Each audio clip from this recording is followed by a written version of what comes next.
பச்சை புடவைக்காரியாய் உன் தாய் மீனாட்சி வந்திருக்கிறேன். என் தங்கமே, உனக்கு அருள் செய்வதற்காக உன் மீனாட்சி தாயான நான் இன்று என் இல்லத்திலிருந்து நேரிடையாக புறப்பட்டு வந்துள்ளேன்.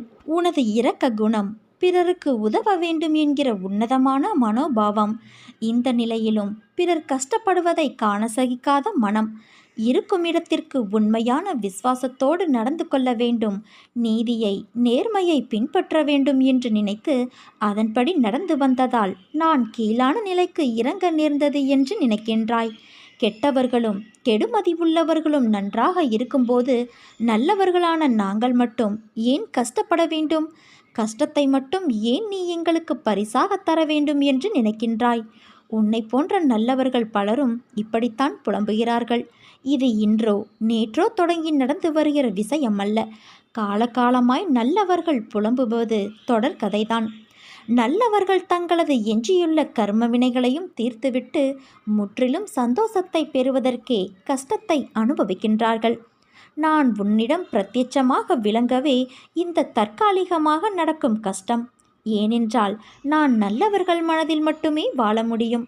கெட்டவர்கள் மனதில் எனக்கு இடம் ஏது? இப்படி உன்னை கஷ்டப்படுத்தி நான் வாழ்வதால் என்ன பலன் என்று நீ நினைக்கலாம். நான் உன்னை பக்குவப்படுத்தி பெருமைப்படுத்துவதற்கு இதை உனக்கு வரப்பிரசாதமாக கொடுத்திருக்கின்றேன். உன்னுடைய தகுதிக்கும் தாங்கும் சக்திக்கும் ஏற்பத்தான் கஷ்டத்தை தருகிறேன். இதை உன்னால் சமாளிக்க முடியும். சோர்வு எதற்கு? அது உன்னை பலவீனப்படுத்தி சிந்தனையை முடக்கும், செயலை குறைக்கும், மந்த புத்தியை உண்டாக்கும். இதற்காகவா நான் உனக்கு கஷ்டத்தை கொடுத்தேன்? இந்த நேரத்தில் நீ வேகமாக செயல்பட வேண்டும். உன்னோடு உன் அன்னையான நான் இருக்கிறேனே.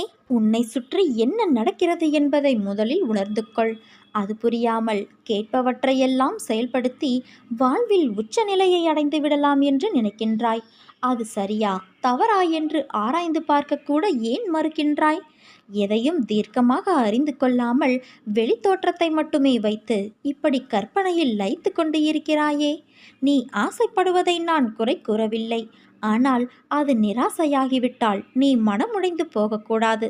அதற்காகத்தான் சொல்கிறேன். எந்த செயலையும் செய்வதற்கு முன்பு நிதானத்தோடு இரு என்று கூறுகிறேன். நம்பிக்கையும் பொறுமையும் தான் உனக்கு நல்லது செய்யும். காலதாமதமானாலும் அது நிச்சயம் நடக்கும். நீ எல்லா செல்வ வளங்களையும் பெற்று சீரும் சிறப்புமாய் இந்த அன்னையின் துணையோடு வாழப்போகிறாய். உனக்கு எல்லா சூழ்நிலைகளிலுமே நான் துணை நிற்பேன். என் வார்த்தைகள் மீது நம்பிக்கை வைத்து செயல்படு. மீதியை உன் அன்னையான நான் பார்த்து கொள்கிறேன். உன்னுடைய வாழ்க்கை நல்ல ஆரோக்கியத்தையும் எல்லா செல்வ வளங்களையும் பெற்று மகிழ்ச்சிமிக்க வாழ்க்கையாக மாறப்போகிறது.